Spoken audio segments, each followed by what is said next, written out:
fait 28 ans que j'accompagne des gens à travers des difficultés typiques de dépression, lourdeur, sentiment de solitude ou anxiété, stress, envahissement émotionnel, de colère, de rage, de peur, de tristesse. Bref, on a beau analyser, prendre du recul, essayer de multiples méthodes pour rencontrer le mental, pour essayer d'apaiser nos pensées et tout, honnêtement, la plupart du temps, ça finit toujours par tourner en rond dans une espèce de labyrinthe d'analyse.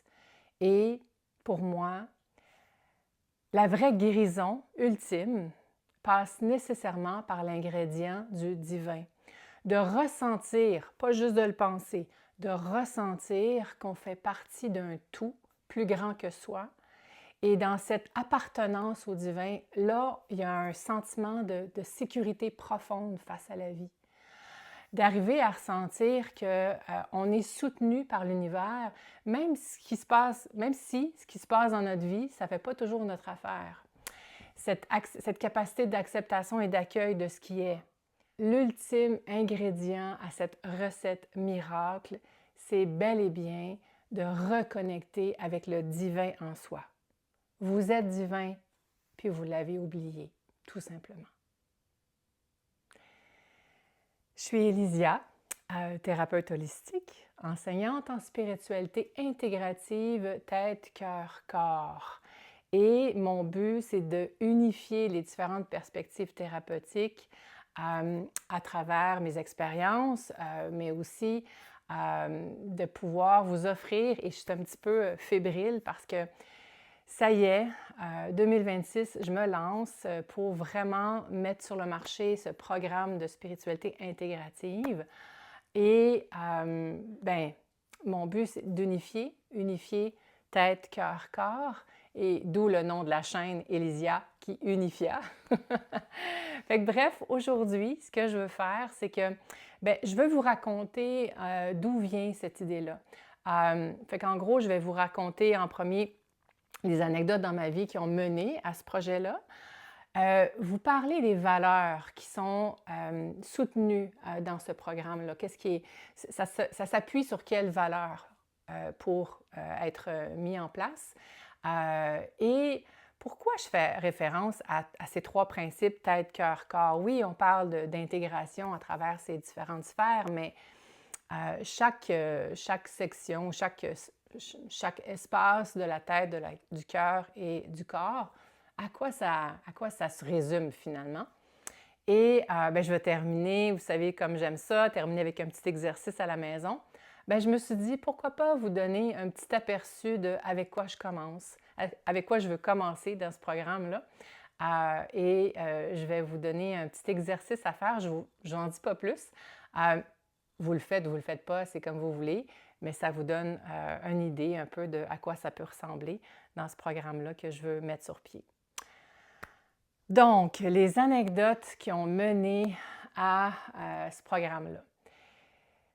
En premier, je veux vous parler de cette idée-là de vouloir rendre la spiritualité accessible. Et pas que ça soit comme quelque chose d'un peu trop ésotérique, comme un peu trop bizarre, etc. Et ça vient d'une expérience que j'ai eue avec mon père. Mon père est décédé en 2020, juste avant la COVID. Et il avait une maladie, cancer de la prostate. Je me rappelle deux choses. La première, quand sa maladie progressait, donc lui, sa santé se détériorait, à un moment donné, je lui avais demandé « Qu'est-ce que tu penses que ton cancer essaie de te dire? » Je me rappelle son regard, son visage, il a fait comme si je parlais chinois, là, finalement. Il me regarde, il dit « Qu'est-ce que tu veux dire? » Et c'est là que j'ai réalisé que pour lui, ça ne lui était jamais passé par la tête, que cette maladie ne lui arrivait pas pour rien et que si c'était là dans sa vie, c'est parce qu'il y avait un message derrière ça. Puis j'étais comme curieuse de voir spontanément qu'est-ce qu'il y avait en tête. Et là, j'ai vu comment c'est comme si je parlais complètement un autre langage, que ça lui disait absolument rien. Pourtant, J'avais toujours vu mon père comme étant intéressé, il a fait une psychanalyse pendant des années, etc. Donc, intéressé à l'idée de se comprendre. Pas du tout. Pour lui, la maladie, ce n'était qu'une entité contre laquelle se battre. J'ai fait, oh, OK. Et un peu plus tard, il y avait quand même cette ouverture d'esprit lorsque je lui racontais un peu tout ce que je vivais, à travers les différentes vidéos que j'ai faites. Vous avez vu plein de méthodes que j'ai essayées, testées et tout. Et, et je lui demandais, mais est-ce qu'il serait prêt, lui, à s'ouvrir, à essayer de rencontrer des méthodes de guérison qui sont plus marginales ou alternatives, finalement, en dehors de la médecine conventionnelle? Puis la phrase qu'il m'a dit m'a vraiment beaucoup touchée. Il me dit, tu sais, il y a une partie de moi qui serait comme peut-être intéressée, mais c'est beaucoup trop vaste. C'est beaucoup trop gros pour moi. Puis j'ai pas l'énergie, j'ai pas envie de mettre l'effort dans le fait de... La façon dont il racontait, c'est comme si c'était une énorme jungle pour lui, le monde de la médecine alternative, spiritualité intégrative, tout ça. Puis j'ai fait, c'est dommage. C'est dommage parce que ça peut être accessible, ça peut être vulgarisé, et ça, c'est mon but. Fait que ça, c'est la première chose qui m'est arrivée. Je me dis, non, là, c'est pas vrai que ce monde-là va rester trop, encore une fois, inaccessible. L'autre expérience, ça m'a vraiment marqué. Donc, dans ma formation Antifa, la méthode de soins énergétiques que je pratique, on était dans des groupes et à travers les cours, donc on se retrouvait à nouveau, les mêmes personnes. Et par définition, le TIFA, ce que ça fait, ça nous amène dans des zones que notre mental n'aurait pas prévues. Et ça fait émerger tout ce qui est, j'ai envie de dire, l'énergie de notre cœur. Ça fait émerger notre vulnérabilité. On est en contact avec un espace un petit peu plus donc fragile à l'intérieur de soi. Et il y a des partages, évidemment, qu'on se retrouve à faire en groupe. Et aussi, grâce au TIFA, c'est comme si, avec Geneviève Gagnon, la formatrice, la fondatrice aussi, on se retrouve à parler de l'invisible comme si c'était la pluie et le beau temps. C'était normal, naturel, tout simplement. Et il y avait une participante qui avait dit un commentaire, puis ça m'avait vraiment marqué. Elle dit, « Oh mon Dieu, ça fait tellement du bien de parler avec vous, puis de sentir qu'on parle le même langage, puis que le monde de l'énergie, de l'invisible, que c'est facile, que c'est évident. » Et là, je me suis dit, mais c'est ça qui manque. On n'a pas l'occasion assez de se retrouver ensemble pour sentir qu'on partage la même vision, mais aussi les mêmes expériences à notre façon, qu'on est tous différents aussi, mais qu'il y a quelque chose qui nous relie. Le fait de se sentir dans un espace, une appartenance au groupe. Et je me suis dit, mais c'est ça qui nous manque dans notre société. C'est ça qui manque aussi parce que moi, personnellement, il y a un pas de géant que j'ai fait dans ma propre guérison personnelle grâce à l'espace du groupe où est-ce que j'ai pu me dévoiler et j'ai été accueillie comme je suis avec mes larmes parce qu'évidemment, j'arrête pas de pleurer, puis que c'était comme accueilli avec beaucoup d'amour. Fait que ça, je me suis dit, ça manque, puis je veux aussi mettre ça en place. Et ça me faisait penser, pour ceux du Québec, ça va vous dire quelque chose, le principe des AA, des alcooliques anonymes. En Europe, c'est simplement une organisation qui aide les gens lorsqu'ils ont une addiction à l'alcool, mais ça peut être aussi aux drogues, narcotiques anonymes, etc. Puis le principe anonyme, c'est dans ces groupes, ces regroupements, on n'a pas besoin de dévoiler plus, comme on est comme en sécurité, c'est anonyme. Mais entre nous, entre personnes, bien, je dis nous, comme si j'en fais partie, mais j'ai l'impression de l'avoir vécu. Dans ces groupes-là, c'est comme si cet espace de... les gens se présentent, disent leur expérience et tout, et il y a ces partages-là, et tout le monde est sur le même pied d'égalité parce que tout le monde vit la même difficulté au niveau de cette dépendance à X, Y, Z. Puis là, je me suis dit, mais c'est quoi notre addiction, notre dépendance qui est commune à travers toute l'humanité? Pensez-y. Quelle est la source de notre souffrance, de nos difficultés que tous les humains rencontrent à notre époque sur Terre, dans notre société, j'ai envie de dire nord-américaine, européenne, etc. Le stress, l'anxiété de performance, le fait de devoir se présenter toujours sans erreur, sans faute, bien se présenter, c'est très commun. Très, très, très commun. Ça revient toujours à ça. Souvent, j'aime à dire que toute forme de guérison revient à sortir des repères externes, ce que les autres attendent de moi, pour revenir à mes repères internes. Qu'est-ce que je sens à l'intérieur de moi qui me guide ensuite vers mon chemin de vie à moi. Fait que ça aussi, c'est comment dire, la situation qui a comme déclenché le « mais je veux mettre ça sur pied ». C'est un projet qui va permettre à ce qu'il y ait des regroupements, où est-ce que les gens se rendent compte qu'on vit tous la même chose et que c'est accueilli avec amour.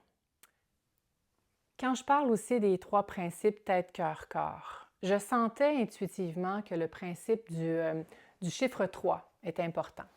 Ben oui, dans le christianisme, au niveau de la religion, on parle au nom du Père, du Fils et du Saint-Esprit. La Trinité revient souvent. Et en géométrie sacrée, on parle du fait que le triangle est la première forme stable.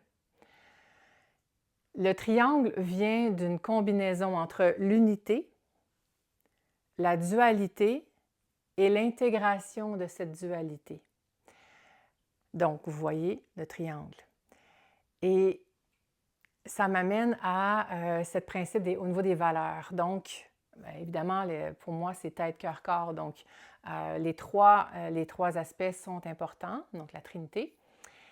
Et cette intégration de la dualité, ça c'est un premier principe pour moi qui est important à rappeler dans ce programme-là. Pour moi, il n'est pas question de nécessairement aller dans la non-dualité. Il est au contraire question d'accueillir et d'accepter la dualité. On vit dans un monde de dualité. Le jour, la nuit, le féminin, masculin, bref, il y a toujours cette énergie-là, si je peux dire, en termes de vécu quotidien. Mais oui, effectivement, de se rappeler aussi qu'on vient d'une unité, on fait partie du tout, on peut le voir comme ça. Dans cette notion d'intégration de la dualité, de l'acceptation, pour moi, il y a le fait d'utiliser la dualité comme une occasion de trouver l'équilibre. Donc, ce n'est pas d'aller contre la dualité puis de juste faire « OK, non, on se rappelle qu'on est juste un tout, etc. » Non, c'est d'accepter qu'il va y avoir une balance un peu dans l'expérience et que c'est normal, comme dans l'inspire, dans l'expire. Donc, les deux mouvements sont nécessaires dans l'équilibre, l'homéostasie du corps. Et il y a une expression avec laquelle je reviens souvent, « trop, c'est comme pas assez ». Donc, par exemple, un parent qui aime son enfant, bien, personne n'est contre la vertu d'aimer son enfant, bien sûr. Sauf que si on aime trop dans la surprotection, c'est aussi nocif que si on néglige l'enfant. Trop, c'est comme pas assez. Alors, donc ce principe-là, d'accepter, d'accueillir le fait qu'on va devoir utiliser la dualité, puis naviguer, danser entre deux pôles pour retrouver notre équilibre, cet équilibre qui change aussi à chaque heure, à chaque journée, etc. Donc, il y a beaucoup aussi la notion, ça c'est notre valeur, d'acceptation, d'accueil de ce qui est. Ne pas lutter contre ce qui est, tout en trouvant l'équilibre dans le fait de viser puis d'essayer de se dépasser, évidemment, de rencontrer des objectifs. Quand je dis objectif, donc là, ça c'est mon deuxième point important. Donc, intégration de la dualité. Il n'y a pas de règle absolue. Ça, c'est ma deuxième valeur importante. Pour moi, c'est très important de faire une distinction par rapport à la religion. Parce que je sais, ça m'est arrivé à certaines personnes, lorsque je dis le mot spiritualité, tout de suite, c'est associé à la religion. Et je me rappelle avec quelqu'un, j'avais dû lui dire « Non, non, non, il n'y a rien de religieux là-dedans. La religion, c'est puis dans le mot religion, c'est relier. Donc oui, c'est une tentative de se rappeler qu'on est tous, moi aussi, je veux relier. Par contre, dans la construction humaine de ce qui s'est passé avec la religion, différentes sortes, mon opinion, c'est qu'il y a eu beaucoup trop de hiérarchie au niveau des règles, des absolus. Voici ce qu'il faut rencontrer. Et il y a aussi la notion de Dieu est à l'extérieur de nous. Alors que non. Pour moi, en spiritualité intégrative, Dieu est à l'intérieur de nous. Les deux, en fait. Il est à l'extérieur et à l'intérieur. Mais c'est pour contrebalancer un peu le mouvement dans lequel l'humanité est actuellement, c'est de ramener ça plus à l'intérieur de soi. Maintenant, dans ces règles-là, moi, ce que je préconise, c'est qu'il va y avoir des suggestions, il va y avoir des options qui sont offertes. Ce n'est pas des règles absolues, ce n'est juste que des idées. Et effectivement, ça demande à se dépasser. Donc oui, c'est confrontant. Le fait d'essayer de faire tel exercice, telle épreuve, etc., oui, ça va nous déranger. Donc, ça ne nous évite pas le fait de trouver ça tout merveilleux et facile, non. Par contre, il y a comme un espace de combinaison où est-ce que ces options, ces simili-règles, je vais dire ça, donc ces idées qui sont offertes, c'est une occasion d'aller à la rencontre de soi, du vivant en soi, puis d'observer, puis d'être témoin, puis d'observer qu'est-ce qui nous parle le plus. Donc, il n'y a pas de méthode absolue. Et donc, c'est à nous, c'est notre responsabilité. Donc, ça, c'est la troisième valeur avec laquelle c'est important pour moi dans ce programme-là, c'est que chacun est responsable de son bonheur, en premier lieu. Et de ramener ça à qu'est-ce qui se passe à l'intérieur de moi, de s'auto-observer, bref, ça, c'est quelque chose avec lequel je reviens souvent aussi. Pour revenir brièvement sur cette question de il n'y a pas de règle absolue, j'aime ça rappeler le fait que j'aime la phrase « Dieu est amoral ». Il n'y a aucun jugement, il n'y a aucune moralité pour lui. Donc, ce que nous, les humains, considérons comme, mon Dieu, catastrophique, bien, évidemment, c'est compréhensible, par exemple, au niveau des religions, que ça a été nécessaire de mettre des règles pour qu'une société fonctionne. On ne veut pas se retrouver à se tuer mutuellement, là, ça ne fonctionnera pas. Donc, oui, la loi de tu ne tueras pas ton prochain, là, évidemment. Par contre, moi, mon hypothèse, c'est que c'était nécessaire dans l'évolution de l'humanité de mettre des règles où est-ce qu'on passe par le mental, la tête davantage, pour faire en sorte que la société fonctionne. Par contre, mon hypothèse, mon idée, c'est que si les gens sont profondément reliés à leur cœur, bien, il y a comme une harmonie naturelle qui s'installe. Naturellement. Puis vous savez, puis quand je parle de se relier à son cœur, je parle ça c'est un principe aussi pour moi très important, l'amour de soi. Donc, ça devrait toujours être une priorité. Et je le sais, je reviens souvent avec ça, cette question de la priorité, de l'amour de soi. J'ai des gens qui me parlent de « oui, mais j'ai peur d'être égoïste ». C'est intéressant, hein? Parce que quelqu'un qui est égoïste ou qui fonctionne avec égocentrisme, mais c'est parce qu'il manque cruellement d'amour de soi qu'il fonctionne comme ça. Littéralement. Parce que quand on a un vrai amour de soi, on va traiter l'autre comme on se traite soi-même. Je répète, on traite toujours l'autre comme on se traite soi-même. Fait que si j'arrive à avoir de la compassion pour moi, bien, je vais en avoir automatiquement pour l'autre. Évidemment, ça a l'air comme un idéal, ça, cette notion de « mon Dieu », il y a comme une harmonie naturelle qui se ferait si on pouvait tous être dans l'amour de soi. En passant, moi, c'est mon utopie. Je crois sincèrement que sauver la Terre va passer par l'amour de soi. Vraiment.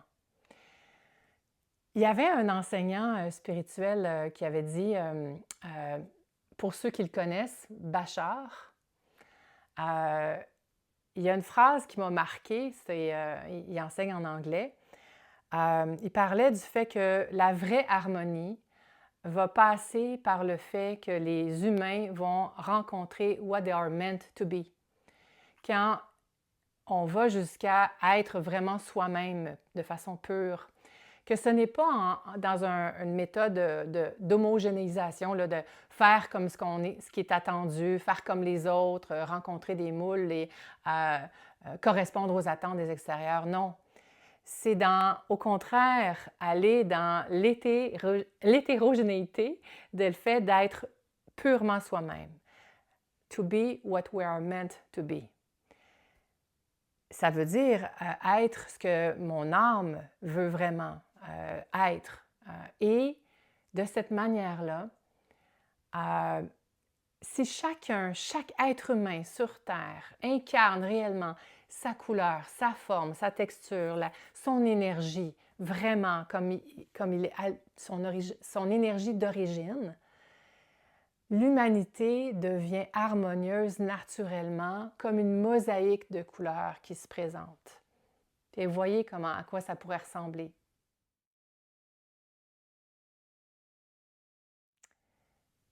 Et si on regarde un peu plus loin, cette mosaïque de différentes couleurs, parce qu'on est comme tous les couleurs de l'arc-en-ciel, il y a comme un équilibre qui se crée naturellement. Vous voyez cette image-là?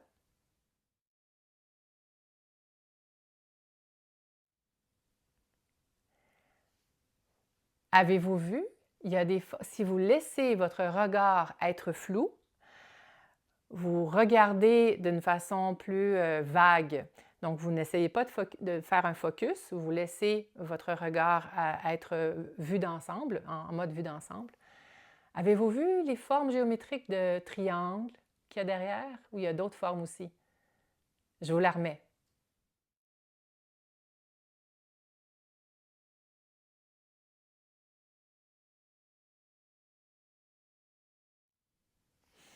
Intéressant, hein?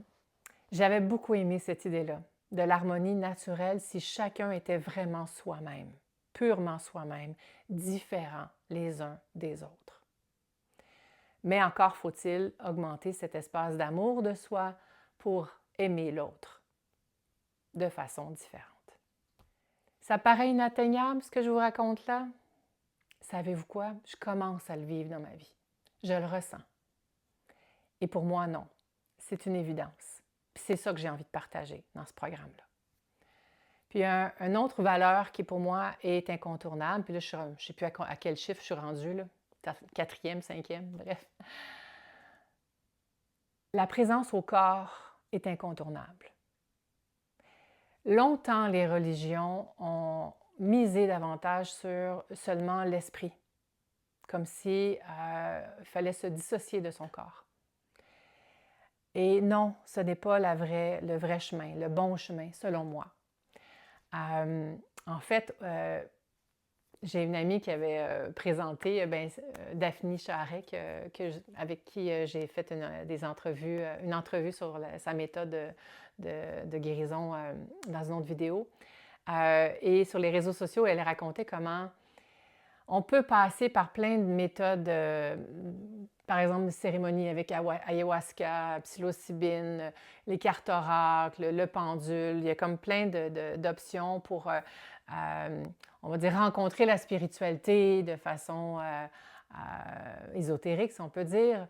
Mais on va toujours tourner en rond, là aussi, tant aussi longtemps qu'on reste dans la tête. Et l'ultime ingrédient, encore une fois, pour elle, c'est le fait de descendre dans le corps.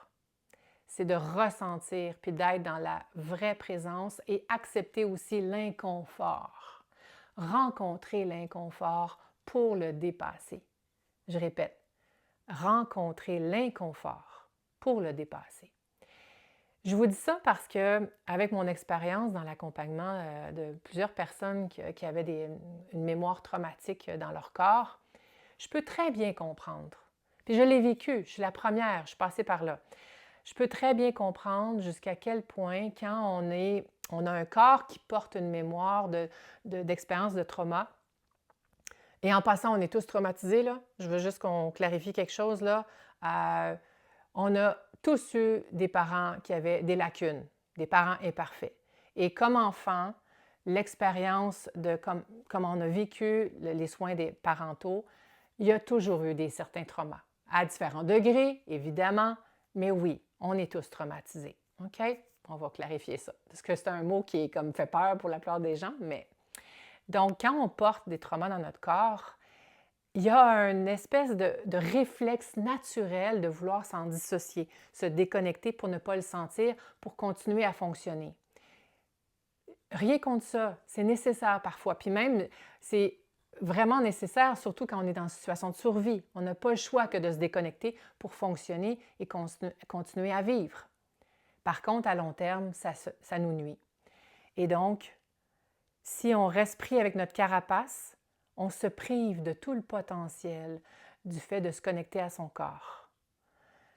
Et l'intégration à travers le corps, donc oui, une de mes valeurs, c'est le fait de rencontrer l'inconfort pour dépasser le mur de cette carapace-là et accéder à la richesse de ce que notre corps peut nous apporter.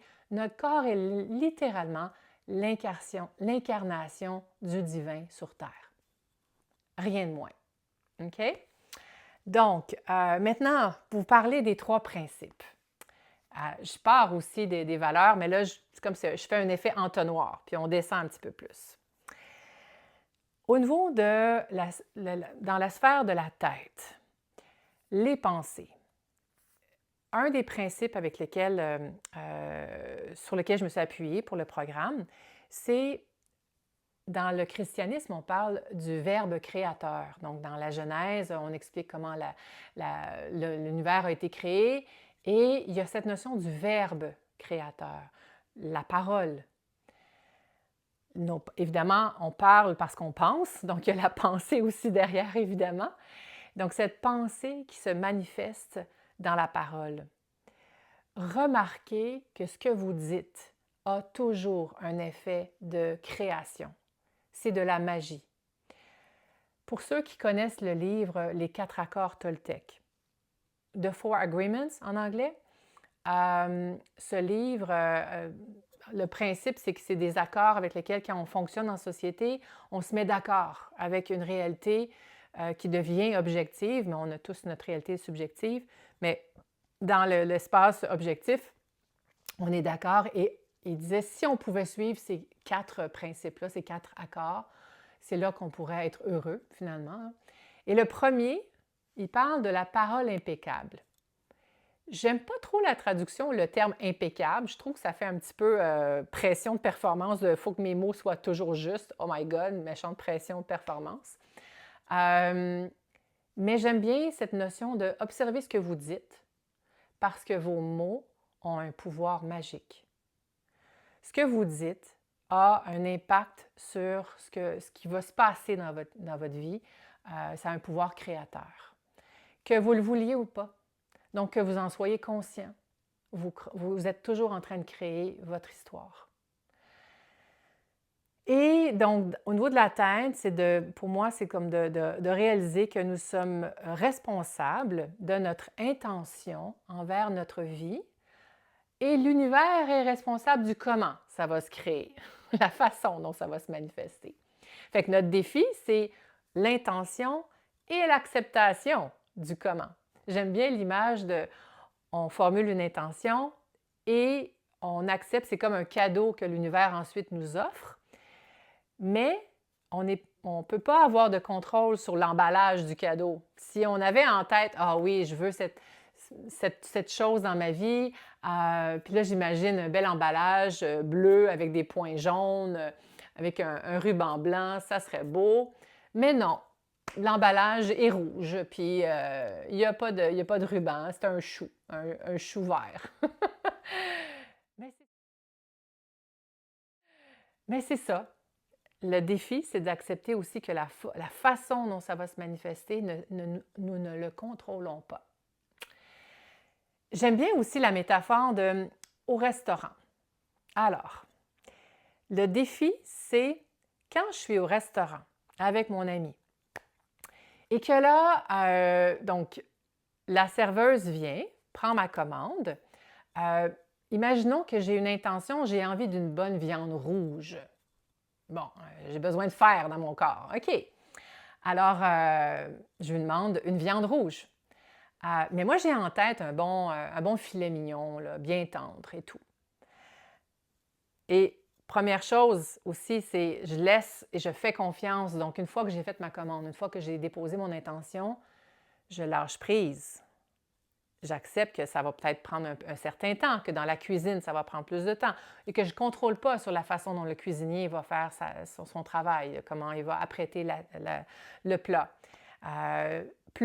Et ce qui se passe, si je me lève de ma table et que je m'en vais dans la cuisine pour essayer de décider de comment, bien, je bloque le processus de création et je l'interfère dans le travail du cuisinier. Donc, ça n'aide pas.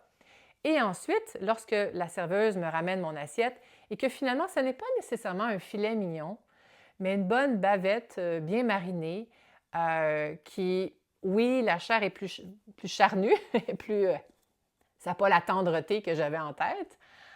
Donc, est-ce que je peux accepter que c'est ce que l'univers m'offre, tout en gardant l'idée que c'est une viande rouge, et peut-être que c'est même meilleur que ce que je pensais.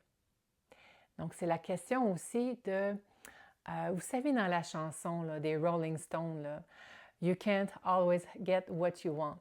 Hein? You can't always get what you want. Ça se répète 3 fois. But if you if you try sometimes, you'll see, you'll get what you need. Donc, on n'aura pas toujours ce qu'on veut, mais si tu essaies parfois, tu peux te rendre compte que tu vas avoir ce dont tu as besoin. Fait que peut-être que l'univers, il sait qu'en réalité, mon corps a besoin plus d'une bavette que d'un filet mignon, par exemple. Et aussi, j'irai même plus loin. Donc, pour vous illustrer à quoi ça ressemble le fait que je ne suis pas conscient que je crée. Je suis en train de créer constamment avec mes pensées, avec mon état d'esprit, mes émotions surtout. On refait le scénario. Je suis avec mon ami. Je suis en train de parler et je lui raconte comment je trouve ça éprouvant dans ma vie. J'ai l'impression que je n'arrive pas à bien m'exprimer, je ne suis pas entendue. Tout ce que je dis, on dirait que ça tombe dans le vide, etc. Et je suis frustrée de ça. La serveuse arrive, elle m'entend. OK? Donc, la serveuse, on s'entend que représente l'univers, là. Vous avez compris le principe? Donc, la serveuse arrive, elle entend ça, elle prend ma commande de viande rouge et en connivence avec le cuisinier, ce qu'ils vont m'amener ensuite, ça va être un plat de salade, aucune viande rouge. Les gens, lorsque ça leur arrive, ont souvent le réflexe de dire « Mais pourquoi ça m'arrive? On dirait que l'univers est contre moi. » Il y a beaucoup de résistance autour de ces événements-là. L'univers est contre moi, des épreuves après épreuves. L'univers va nous donner exactement ce dont on a besoin. Besoin, pas ce qu'on veut, ce dont on a besoin, des opportunités, des expériences pour nous permettre d'avancer et de grandir. Si je demande une viande rouge et je venais de dire à mon ami que je n'arrive pas à me faire entendre, bien, la serveuse, l'univers, reproduit ce que je pense. Donc, je suis en train de créer ça, le fait que je ne suis pas entendue. Elle s'organise pour me donner un plat comme si elle ne m'avait pas entendu, parce que c'est ce que je dis.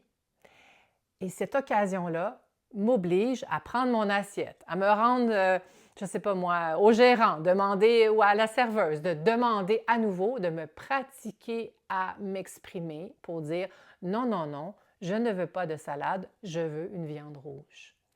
Donc, c'est m'obliger dans ce cas-ci à me pratiquer parce que je dois dépasser cette difficulté-là, tout simplement.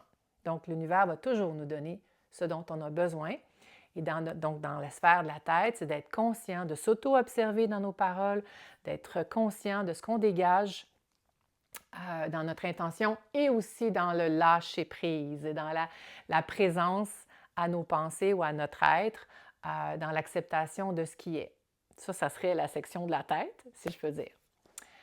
Le cœur. Vous saviez qu'énergétiquement, là, notre cœur est littéralement un portail qui nous relie directement à la source de l'univers. Rien de moins. D'ailleurs, il semblerait, physique quantique et là, je vous épargne les détails trop scientifiques, mais au niveau dans les recherches en astronomie, ils ont observé qu'il y a comme un son, il y a background radiation, la radiation de fond, mais aussi au niveau du son, et un rythme, une pulsation. La source fonctionne comme avec une pulsation. Notre cœur crée une pulsation, un rythme. Notre cœur cherche toujours naturellement à se synchroniser avec la source de l'univers, rien de moins. Donc, dans la section cœur, pour moi, c'est d'ouvrir sur l'énergie. Par exemple, le champ électromagnétique du cœur. On entend parler de ça. On sait que les chevaux ont un champ électromagnétique, comme je pense, 10 fois plus élevé, pas élevé, mais plus large, plus vaste que nous. Bref, eux autres fonctionnent littéralement avec leur cœur d'une façon très facile pour eux, c'est une évidence. Nous, on doit travailler pour revenir dans le cœur.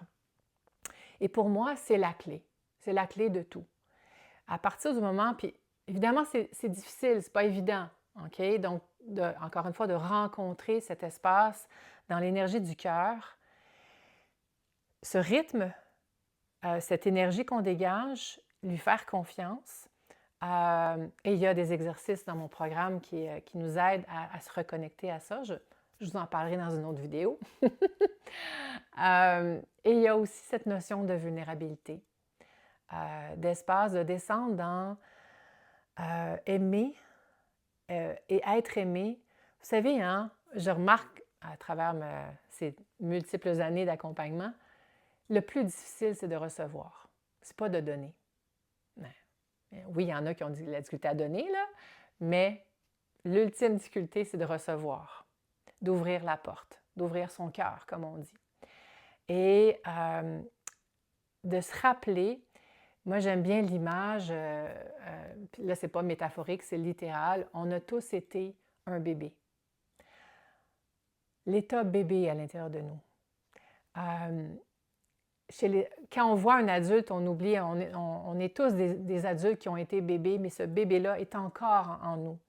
Donc, un bébé, qu'est-ce que ça fait? Ça ne pense pas, donc il n'y a pas du tout accès à la pensée.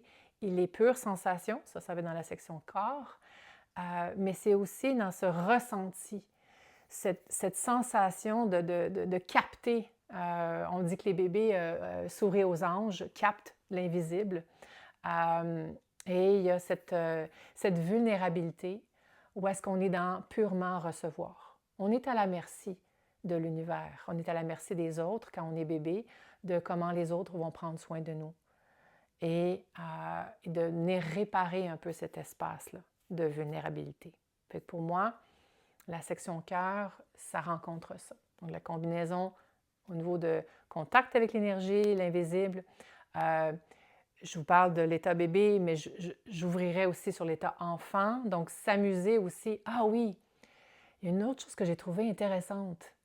J'ai remarqué que plus les gens ont une carapace épaisse, lourde, plus ils ont de la difficulté à laisser entrer le ridicule dans leur vie.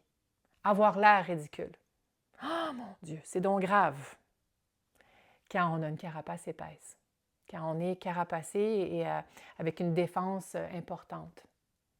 Mais quand on relâche cette pression-là de devoir tenir, être fort, ben c'est pas grave d'avoir l'air ridicule.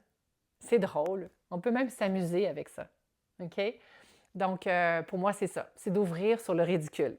Je vous en dis pas plus. Et la section du corps. Ouais, bien, dans le corps, comme je vous disais, la présence au corps, évidemment, bien, bon, les exercices physiques, évidemment, mais dans une présence aussi pour venir débusquer, si je peux dire, les zones traumatiques pour venir les liquider. Vous savez, de façon intéressante, hein, pour moi, le système corps-esprit, le corps et l'esprit, c'est la même chose. Et donc, réaliser, prendre conscience que notre corps nous parle et il est une boussole pour nous. Il peut nous guider. Il est l'incarnation physique de notre esprit. On s'entend. idéalement, il est l'incarnation physique de notre esprit. Mais plus on est déconnecté, plus on est carapacé, bien moins on a accès à ce que notre esprit essaie d'incarner à travers notre corps. Donc, c'est normal, il y a comme un continuum là-dedans. Mais oui, effectivement, passer par le corps est aussi efficace que passer par la tête. Je répète, passer par le corps comme porte d'entrée est aussi efficace que passer par la tête. Donc, pour moi, c'est intéressant hein, parce que cette année, je vais complètement délaisser une pratique qui passait plus par la tête pour m'adonner entièrement sur cette pratique du TIFA, soins énergétiques, et avec le corps. Parce que pour moi, c'est une évidence. Par exemple, je vous raconte une petite anecdote. Je tombe sur une petite vidéo, une publication dans les réseaux sociaux d'une dame qui présente des exercices de yoga et qui parle des 4 ou 5, je ne me rappelle plus, endroits dans le corps où est-ce que les traumas sont logés. Puis j'étais comme « Ah, c'est intéressant! » Fait qu'elle donne des exercices au niveau des hanches, si je me rappelle bien, au niveau du cœur, évidemment, la poitrine. Donc, physiquement, venir faire bouger ces zones-là et ça défait le trauma, la mémoire traumatique dans le corps. Le cou, je ne me rappelle plus, il y en a une autre en tout cas. Bref, je vous épargne les détails. Peut-être que je vais la retrouver puis je vais la mettre en place dans mon programme. Fait que ça ressemble à ça. J'en avais des choses à dire, hein? Bon. Fait que là, je vais vous donner un aperçu. Premier exercice, fait que justement, l'exercice physique, dans l'exercice que je vais vous présenter, ça vient combiner la notion de la prière. Donc, saviez-vous qu'une prière, il y a des recherches qui ont été faites sur le fait de prier en boucle un peu, vous savez, des paroles qu'on dit et qui viennent nous mettre comme un état second, a un impact aussi puissant qu'un médicament. Supposons que vous avez mal à la tête et tout, puis vous avez besoin d'analgésique, bien, prier peut faire le même effet. C'est fou, hein? J'étais comme « Ah, wow, c'est intéressant! » Alors, donc, une prière que j'ai créée à travers mes expériences, j'ai ramassé, combiné des différents concepts qui, pour moi, sont importants et juxtaposés à des exercices de yoga. Pour ceux qui connaissent le yoga, c'est la routine du salut au soleil qui est préconisée à faire le plus le matin. Donc, je le fais le matin, c'est mon petit exercice du matin. Et il y a des paroles donc, qui sont reliées à chaque geste pour venir incarner ces gestes. De façon intéressante, j'ai des gens qui, quand ils l'ont essayé, j'ai quelqu'un qui me disait « Ça fait un peu ridicule, je trouve, de dire à voix haute avec les gestes, ça fait un petit peu enfantin. » Ben oui, c'est pour rencontrer un peu votre côté enfant au niveau de la section cœur. Fait que c'est comme un exercice qui vient combiner tête, la prière, corps, yoga, et s'amuser avec un état enfant dans, oui, le fait de dire à voix haute est plus puissant que si vous ne le faites que l'entendre et le penser. OK? Notez ça. On s'entend. Quand je vais accompagner les gens, souvent je vais leur dire « Vous allez au degré que vous êtes capable et un petit peu plus loin, juste comme pour pousser sur la limite. Mais si on se force trop c'est comme pas assez. Vous vous rappelez? Donc, l'idée, c'est de rencontrer où est-ce que ça nous met dans un espace inconfortable et venir pousser un petit peu plus la limite, plus loin. Fait que je vous laisse sur cette section de ce que j'ai proposé dans mon petit groupe test que j'ai fait à l'automne 2025. La prière du salut au soleil. En fait, je l'appelle plutôt, le titre que je donne à cette prière, c'est la prière du soi divin. Donc, que nous sommes divins, ou nous l'avons oublié. Donc, la prière du moi divin ou du soi divin à partir des exercices de yoga, salut au soleil. Je vous reviens. Cher Tout-Puissant, je viens vers toi pour revenir vers moi et vers le divin en moi. Je me connecte à mon intuition et à mon pouvoir de création. Je m'enracine à la terre.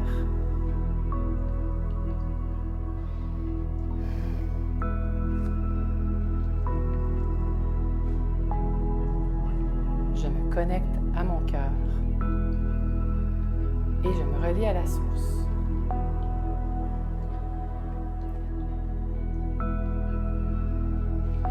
Je laisse aller le passé.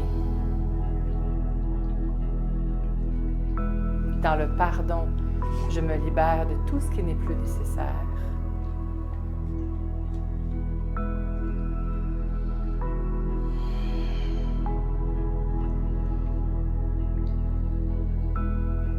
Et j'accueille le présent.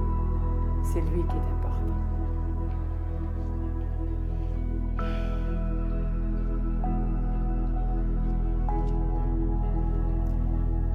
J'ouvre ainsi le canal que je suis à l'être divin que je suis.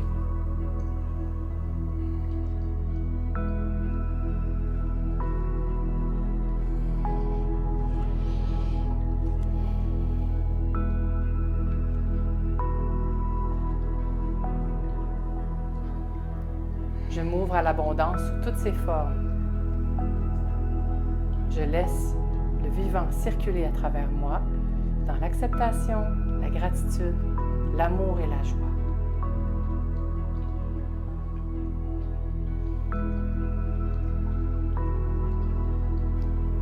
Je fais confiance à l'univers. Je me fais confiance dans mon intuition.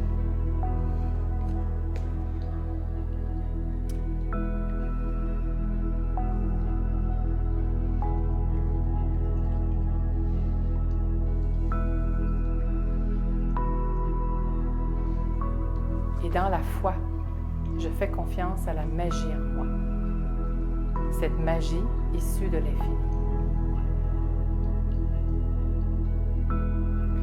Mon corps est la manifestation physique de mon esprit. Il est ma vraie boussole intérieure.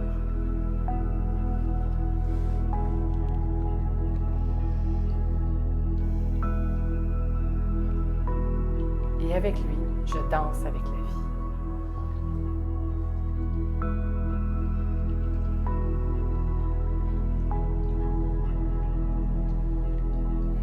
Merci, merci, merci. Ainsi soit-il, c'est fait et parfait.